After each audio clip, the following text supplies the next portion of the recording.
Welcome to Hood Champion Boxing and Sports. In boxing, you find a way to win or you find a way to lose. Derrick James, in my opinion, should be trainer of the decade. Let me turn this light on, because Derrick James is special. Okay. Derrick James is a special human being. You know, to see what he's done with Jamel and what he's done with Earl. Now we know Jamel came over from Ronnie Shields. Just felt like there may have been maybe there was a better situation waiting for him outside of Ronnie's camp. He and Earl were buddies, had a discussion. Earl had no problem with him coming over, training with Derrick.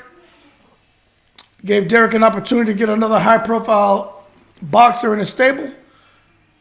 Took Jamel on, and look at what he's done with Jermell Charlo. Took on Earl Spence in the amateurs, and look what he built Earl into. When you look at that, right, and it's not easy to accomplish. You can have the most athletic, the most powerful specimen of a human being right in front of you. You can try to impart all the wisdom you have.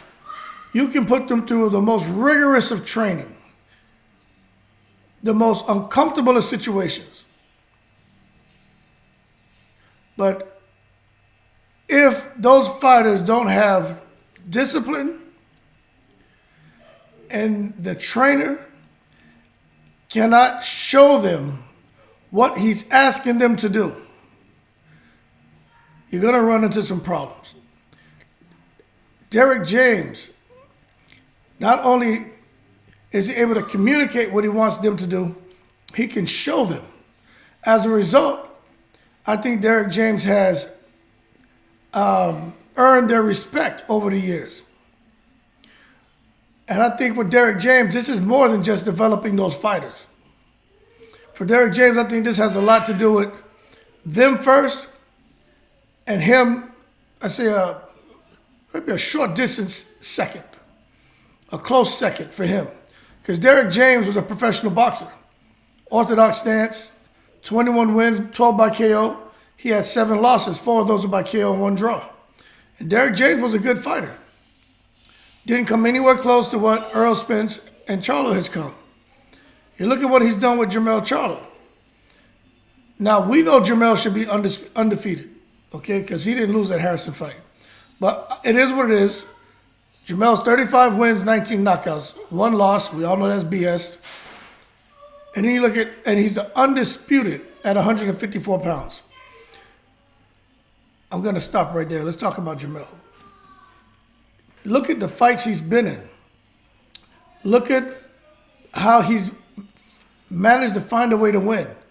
Look at how during the fight, he doesn't really get tired. He's making adjustments. He's collecting data. And that lateral movement that he has.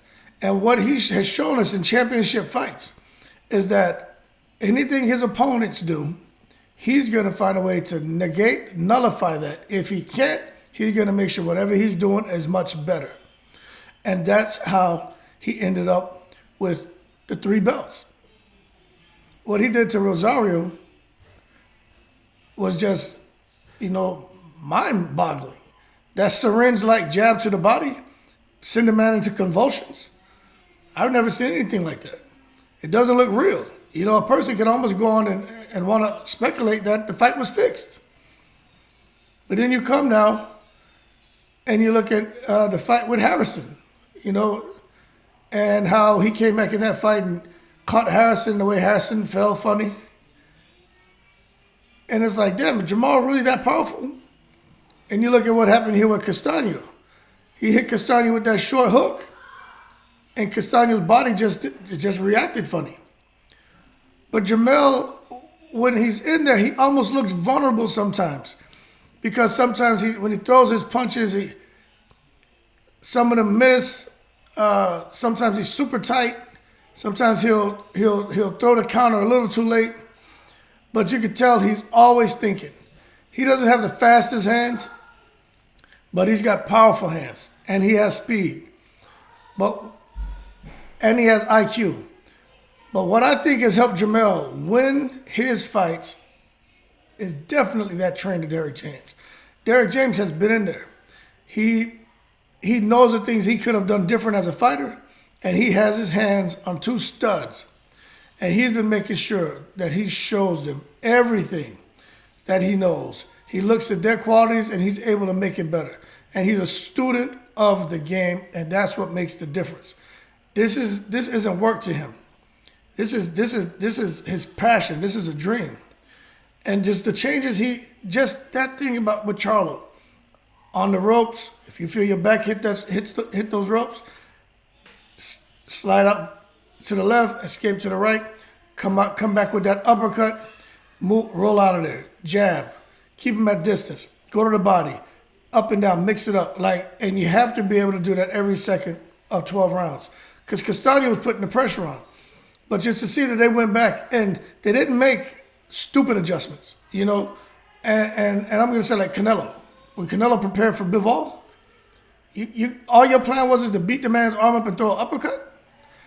Didn't work out. No adjustments made that whole fight. Canelo lost.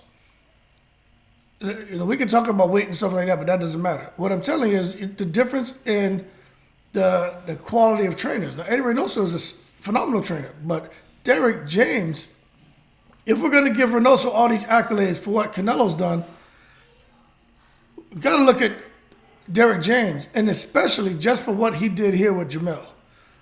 They went back. They made the adjustments. They brought in Guzman.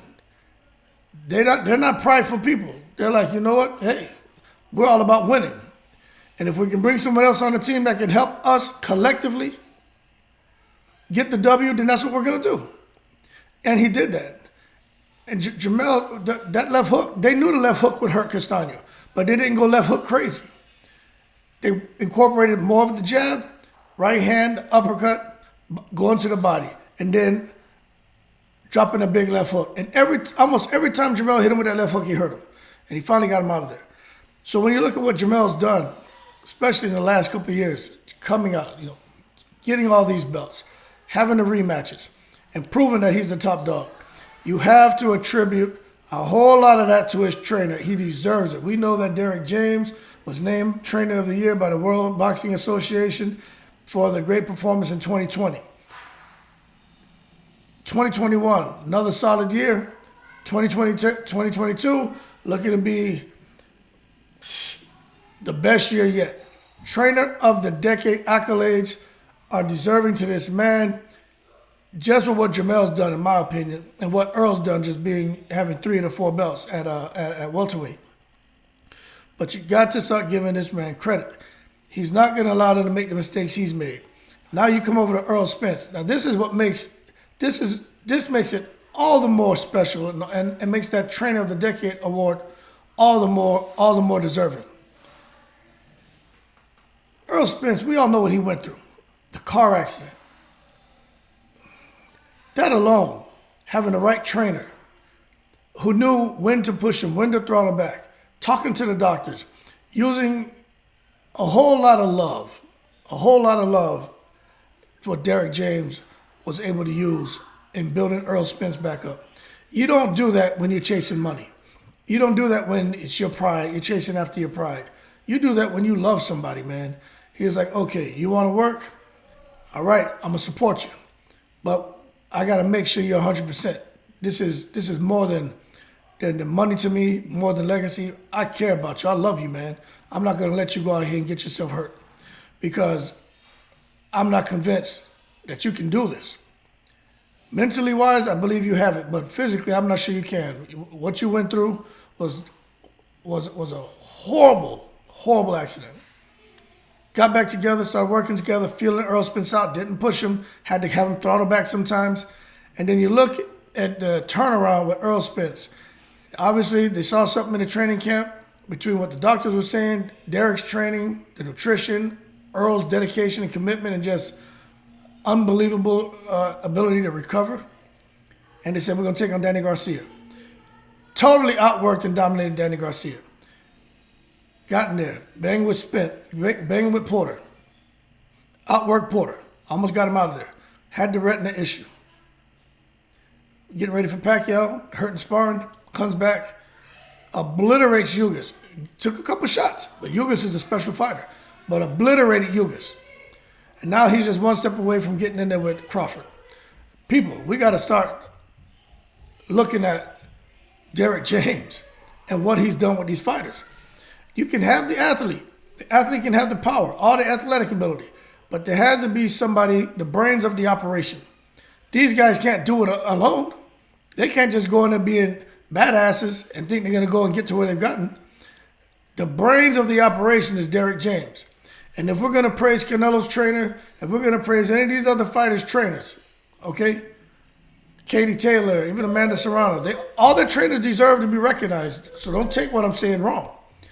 But I think if anyone is deserving of anything, you got to give it to Derrick James. And I'm not just talking about for last year, for this year. I'm talking about trainer of the decade.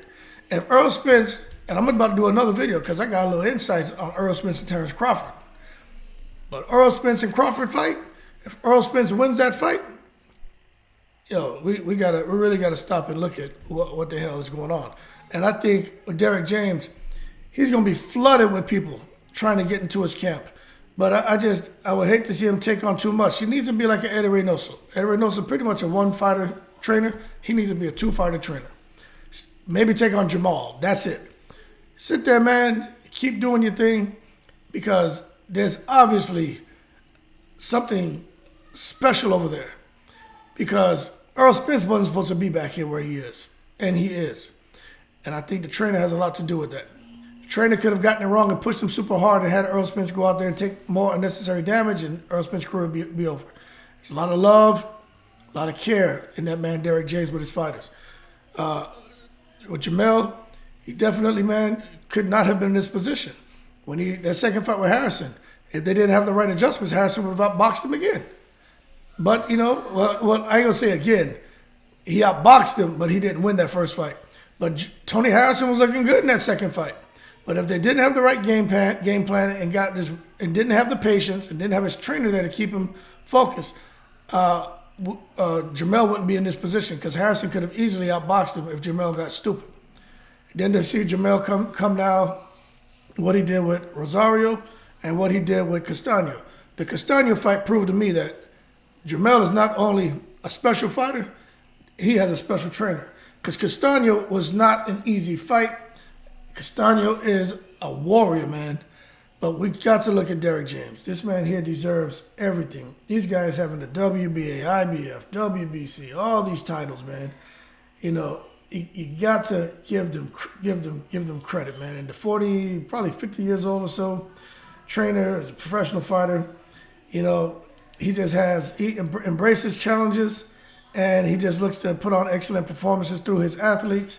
And I just think we should congratulate him, wish him success, continued success, and hope that he and his fighters continue to grow the rest of this year and the years beyond because he deserves it. That's my 2 cents on Derrick James. Phenomenal trainer, amazing strategies that he devises, and he has amazing technicians in Earl Spence and Jamel Charlo. And I just think with that combination and these guys and their commitment and just the overall planning strategies that they have, I just think it's going to be hard for anyone to beat them. I do think Terrence Crawford is a hard pill to swallow, but I gotta look at Derrick James and start giving him more credit. I always have, but I really gotta start giving him more credit because, man, he sees things. He can recognize things, and he knows how to communicate what he's seeing to his fighters, and knows how to develop the right game plan and strategy, and how to get his fighters to do what he needs them. And that is hard to do. That's hard to do. That means there's a lot of trust there, and you gotta have the right temperament. And I'm gonna tell you why I talk about his temperament, because if you look at when Kenny Joe Jackson ran up on him trying to fight him, Derrick James kept cool. He didn't, lose his composure and let his hands go. We all know he'll whip Kenny Joe Jackson's ass. That's no question. But he didn't. And you can see with that even temperament, he ensures that he he kind of creates that in his fighters. And I think that's cool. That's why you see Jamel, the way he conducted himself at the end of the fight yesterday. I'm sure Derrick James had a talk with him about if he wins, this is how we need to move. Be very respectful, and he did. So Derrick James, my hat's off to you. And, absolutely amazing. Get that man trainer of the decade. That's my 2 cents. Y'all keep safe. I appreciate the support. Like and subscribe if you enjoyed the video. I'm definitely in the breeze going fishing today. Y'all keep cool. I'll be back later. I'm in the breeze.